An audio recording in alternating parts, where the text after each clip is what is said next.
Assalamualaikum warahmatullahi wabarakatuh. Halo semuanya, kita ketemu lagi di Praktikum Fisikimia. Kali ini adalah topik Praktikum Fisikimia yang terakhir, yaitu tentang kromatografi kolom lambat. Pada pertemuan sebelumnya, saudara sudah mengerjakan topik fraksinasi cair-cair dengan sampel ekstrak herba sambiloto, dan dari fraksinasi cair-cair tersebut didapatkan fraksi N-heksan, fraksi etil asetat, dan fraksi aquades. Nah, pada kromatografi kolom lambat kali ini, sampel yang akan digunakan adalah fraksi etil asetat dari ekstrak herba sambiloto.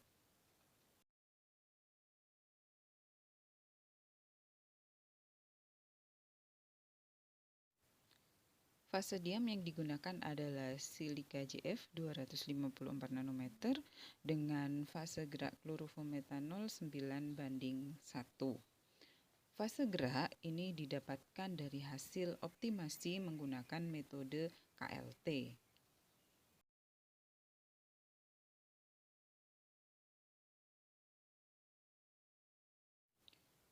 Secara garis besar, proses kromatografi kolom lambat dibagi menjadi 3. Tahap yang pertama adalah preparasi kolom atau pembuatan kolom. Hal yang perlu diperhatikan pada proses preparasi atau pembuatan kolom ini adalah rasio atau perbandingan antara berat sampel dan berat silika atau fase diam. Rasio yang ideal antara berat sampel dan silika adalah 1:100, sehingga jika berat sampel yang digunakan adalah 100 mg, maka silika yang ditimbang adalah sebanyak 10 gram.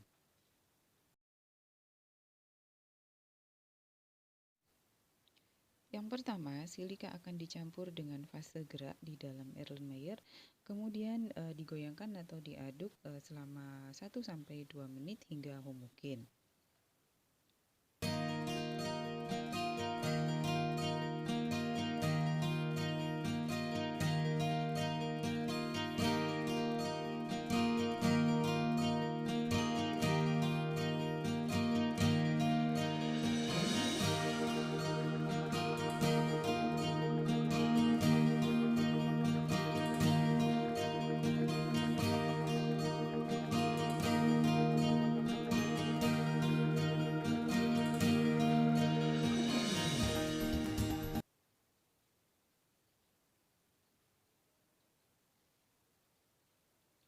Setelah homogen, seluruh larutan campuran antara silika dan fase gerak dimasukkan ke dalam kolom. Tahap berikutnya, knop atau keran pada kolom dibuka sehingga fase gerak akan turun dan ditampung di Erlenmeyer.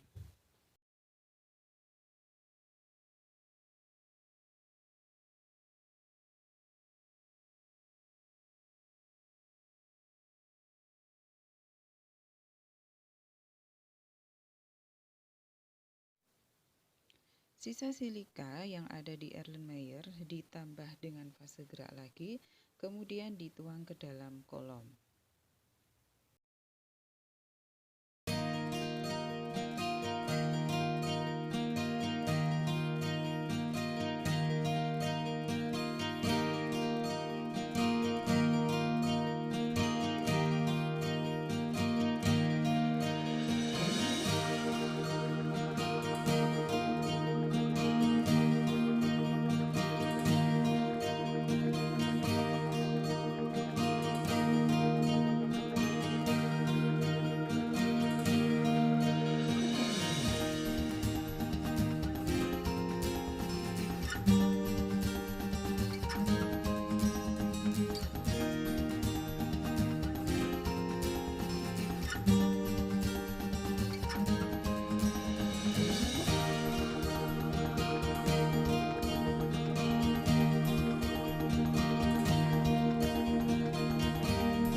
Fase gerak di dalam kolom silika dibiarkan terus mengalir hingga tersisa sekitar 0,5 sampai 1 cm dari batas atas silika.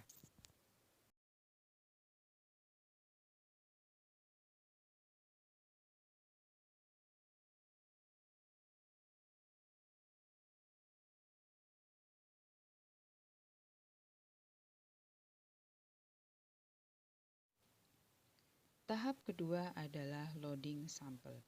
Pada kromatografi kolom lambat ada dua metode loading sampel, yaitu wet loading dan dry loading. Pada metode wet loading, sampel dilarutkan di fase gerak, kemudian dipipet dan dimasukkan berlahan ke dalam kolom silika yang telah terpacking. Sedangkan pada metode dry loading, sampel dicampur dengan silika dalam kondisi kering, baru kemudian dimasukkan ke dalam kolom yang telah terpacking.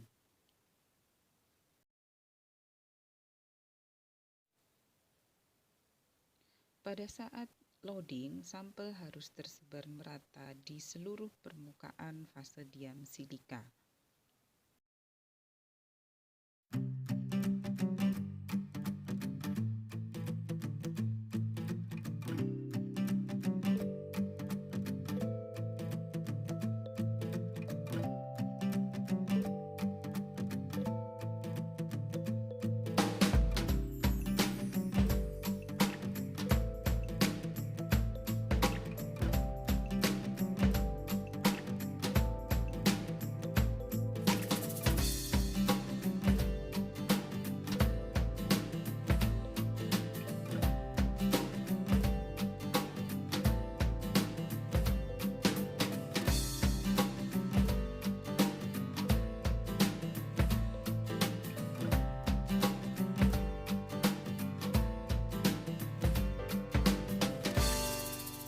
Tahap ketiga adalah penampungan hasil kolom kromatografi.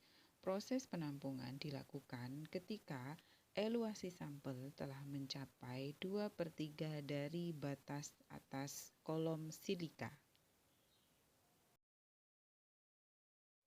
Sehingga di sini saya beri tanda stiker mana posisi 2/3 dari batas atas kolom silika.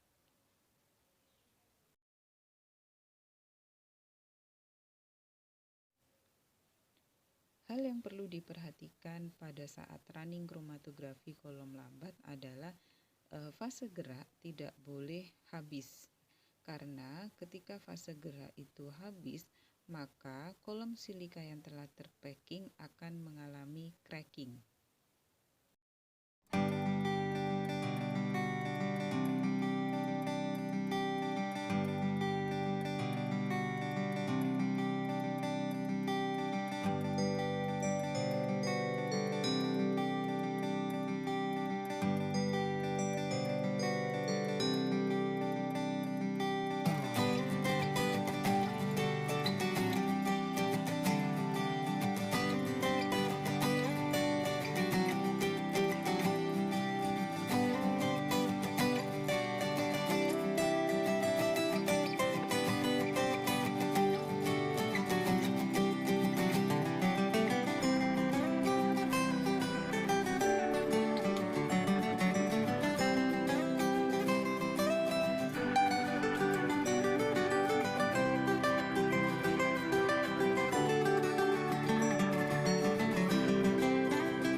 Oke, saudara bisa lihat di sini bahwa eluasinya sudah mencapai 2/3 dari tinggi kolom silika.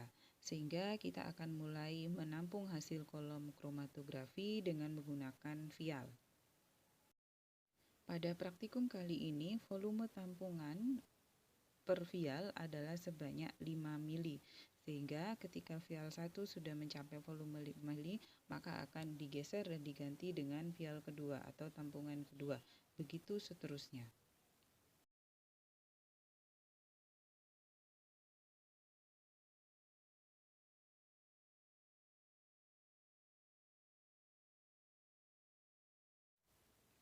Kapan proses penampungan hasil kolom kromatografi dihentikan? Penampungan hasil kolom kromatografi dihentikan ketika warna eluasi sampel itu sudah stabil atau konstan dan tidak berubah lagi. Jadi misalnya ketika dilakukan penampungan itu warnanya coklat pas di awal atau agak kehijauan, kemudian lama-lama akan berubah menjadi kuning atau coklat muda, kemudian berubah menjadi kuning, kemudian berubah menjadi kuning terang, seterusnya begitu sampai dia stabil kuning terang terus gitu. Maka tahapan penampungan itu bisa dihentikan. Kolom silika yang telah terpacking tidak mungkin akan berubah lagi menjadi warna putih, kecuali fase diam yang digunakan beda jenis. Nah, jadi kalau misalnya fase diam yang digunakan itu adalah jenis Cevadec atau silika reverse phase, maka fase diamnya bisa kembali dalam kondisi putih ya, warnanya seperti awal sebelum di loading sampel. Tapi kalau fase diamnya itu adalah silika normal phase seperti yang kita gunakan di sini, maka pada saat akhir sesi penampungan, sesi kolom kromatografi selesai, fase diamnya tidak akan bisa berubah warna seperti semula.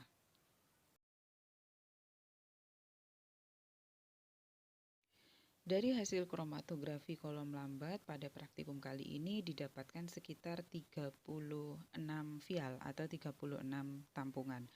Nah, ke-36 vial tersebut akan di KLT untuk melihat bagaimana sih hasil profil senyawa metabolit sekunder yang tertarik pada masing-masing vial.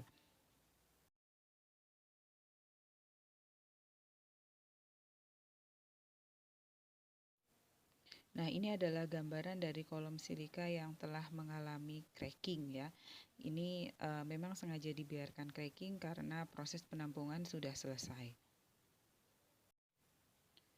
Hasil profil KLT dari kromatografi kolom lambat telah saya upload di VLM. Tugas saudara yang pertama adalah mengidentifikasi dari hasil KLT tersebut vial mana yang bisa digabungkan. Kemudian yang kedua adalah mengidentifikasi metabolit sekunder dari masing-masing fraksi. Baiklah, dengan demikian berakhir sudah sesi praktikum fitokimia pada semester 4 kali ini. Kita akan ketemu lagi di seminar hasil dan kemudian akan dilanjutkan ke ujian akhir praktikum. Selamat belajar, sampai jumpa di ujian akhir praktikum. Wassalamualaikum warahmatullahi wabarakatuh.